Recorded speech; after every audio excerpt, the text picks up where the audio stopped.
27ویں آئینی ترمیم سمجھنے کی ضرورت ہے کہ 27ویں آئینی ترمیم کے اندر ہوا کیا ہے۔ 27ویں آئینی ترمیم کے اندر استثناء دیا گیا ہے۔ استثناء کا مطلب یہ ہے کہ یہ جو آپ کے اوپر لوگ مسلط ہیں، اگر وہ چوری کریں گے جب تک کہ وہ مر نہیں جاتے آپ اس کو پکڑ نہیں سکتے۔ اگر وہ قتل کرتے ہیں 26 نومبر کو جیسے آپ کو قتل کیا گیا آپ ان کو کچھ کہہ نہیں سکتے۔ اگر وہ ڈاکہ ڈالتے ہیں اربوں کربوں روپیہ یہاں سے لے جا کے باہر ملکوں میں اپنی پراپرٹیاں خریدتے ہیں، آپ کی عدالتیں، آپ کی پولیس، آپ کی لا انفورسمنٹ ایجنسیاں ان کو کچھ نہیں کہہ سکتی۔ خدا نہ خواستہ اگر وہ ریپ کرتے ہیں ان کو استثناء ہے، آئین نے ان کو استثناء دے دیا، آپ ان کا کچھ نہیں کر سکتے۔ قرآن کے اندر احادیث کے اندر کسی کو کوئی استثناء حاصل نہیں ہے۔ اور آپ کے آئین کا جو پریمبل ہے کہ آئین کے اندر قرآن اور حدیث کے مطابق جو ہے وہ چیزیں ہوں گی، وہ بھی اس کو کور نہیں کرتا۔ چند شخصیات کو نوازنے کے لیے استثناء لایا گیا، غیر انسانی، غیر اسلامی اور ہمارے روایات کے بالکل منافی ہے۔ 26ویں آئینی ترمیم کو جس طرح 26ویں آئینی ترمیم کو ہم نے ریجیکٹ کیا تھا، ہم 27ویں آئینی ترمیم کو ریجیکٹ کرتے ہیں اور یہ سمجھتے ہیں کہ 73 کا آئین جو کہ ایک سوشل کانٹریکٹ تھا عوام اور اداروں کے درمیان، عوام اور اسٹیٹ کے درمیان، عوام اور حکومتوں کے درمیان، وہ آئین اب متفقہ طور پہ مزید نہیں رہا۔ 26 اور 27ویں آئینی ترمیم کے بعد کوئی متفقہ دستاویز اس وقت موجود نہیں ہے۔ میں سول سوسائٹی سے کہتا ہوں، میں پاکستانی عوام سے کہتا ہوں کہ اس کے بعد آپ کی عصمتیں نہیں رہیں گی، آپ کی عزتیں نہیں رہیں گی۔ یہ کسی گھر میں گھسنا چاہے گھس سکتے ہیں، یہ آپ کی پراپرٹی لینا چاہے لے سکتے ہیں، یہ ڈاکہ ڈالنا چاہے ڈاکہ ڈال سکتے ہیں۔ اور میں اپنے ILF کو کہتا ہوں کہ میرے وکلاء آپ کے اوپر ذمہ داری عائد آتی ہے، آپ ہمیشہ حق کے ساتھ کھڑے ہوئے ہیں، آپ نے ہمیشہ حق کا ساتھ دیا ہے، آپ نے اس ملک کے اندر جبر کے خلاف کھڑے ہوئے ہیں، آپ نے مشرف کے مارشلا کو جوتے کے نوک پہ رکھا، آپ نے اس ظالم کو تخت سے گرایا، آپ نے اس ظالم کو تخت سے گرایا۔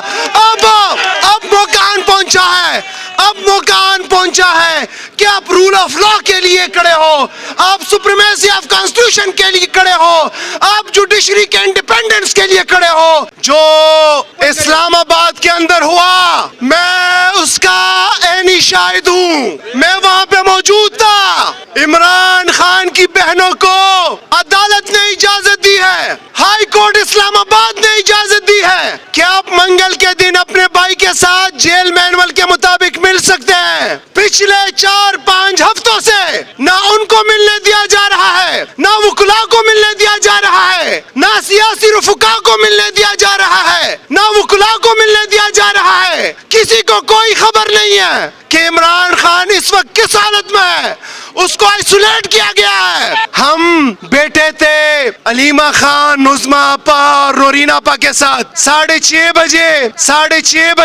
سردی کی ان راتوں میں سب سے پہلے انہوں نے اندھیرا کیا، ساری لائٹیں بجھا دی۔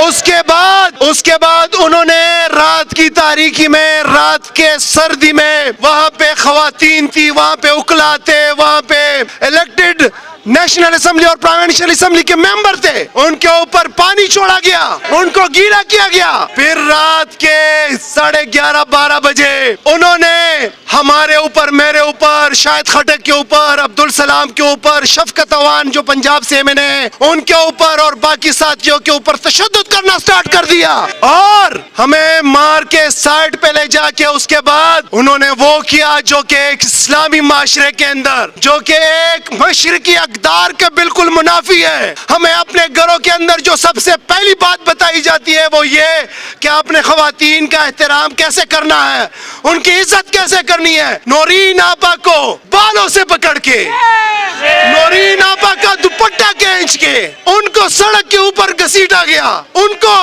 ان کو زخمی کیا گیا. مجھے پتا ہے کہ ایک نوجوان کے اوپر، غیرت مند کے اوپر کیا گزرتی ہے. میں نے وہاں پہ بھی کہا جب وہ ہمیں مار رہے تھے، ہمارے اوپر دہشت تشدد کر رہے تھے، میں نے اس کو کہا کہ 2% کے اعزاز ایسے چھو، تمہیں پتا ہے میں مرد کا بچہ نہیں ہوں گا. اگر تم نے میرا مقابلہ کیا صرف اپنی وردی اتار کے بتاؤ اور پھر میرے سامنے آ جاؤ، اپنی سارے فورس کے ساتھ آ جاؤ، پھر میں تمہیں بتاؤں گا. اور میں آج بھی بتا رہا ہوں، جس دن یہ وردی میں نہیں ہوا اور اس دن خدا نہ خواستہ اس نے ایسی حرکت کی تو پھر انشاءاللہ تعالی اس کو بھی اپنی مردانگی کا پتہ چلے گا، اور اس کو اس دھرتی کے نوجوان کو بھی مردانگی کا پتہ چل جائے گا انشاءاللہ تعالی. عمران خان نے 2 ذمہ داریاں تحریک تحفظ آئین پاکستان کے لیڈرشپ کو دی ہے. میرے بات غور سے سننا ساتھیو.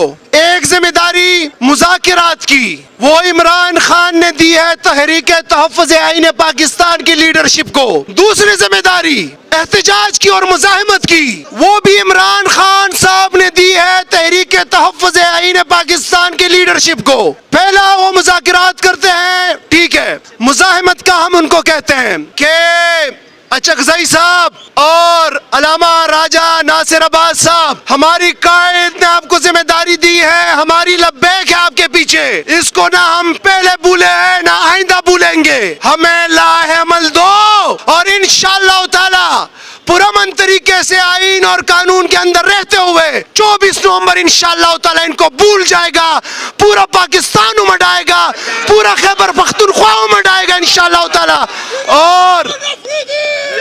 اور جو بھی لائے عمل ہوگا انشاءاللہ تعالی اس کے مطابق تب تک لوٹیں گے نہیں انشاءاللہ تعالی جب تک اپنے قائد، اپنے لیڈر عمران خان کو واپس نہیں لائیں گے، اس ملک کے اندر قانون اور آئین کی بالادستی لا کے نہیں دکھائیں گے. وزیر اعلیٰ نے کل بھی یہ بات کی ہے کہ میں نے آپ کے ہوم ڈپارٹمنٹ کو لیٹر لکھا کہ مجھے ملنے دیا جائے، میں نے شہباز شریف کو کہا کہ مجھے ملنے دیا جائے، میں نے عدالت کو رجوع کیا کہ مجھے ملنے دیا جائے، میں نے چیف جسٹس سپریم کورٹ کو خط لکھا کہ مجھے ملنے دیا جائے، میں نے صوبائی اسمبلی کے اندر بلایا، میں نے کہا کہ مجھے ملنے دیا جائے.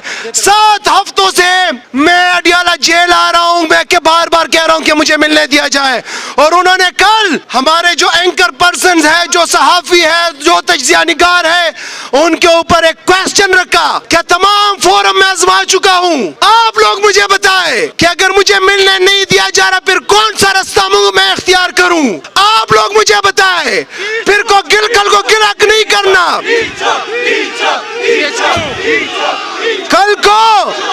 کل کو گلا نہیں کرنا. میں آئین اور قانون کے اندر رہتے ہوئے یہاں آتا ہوں اپنے لیڈر سے ملنے.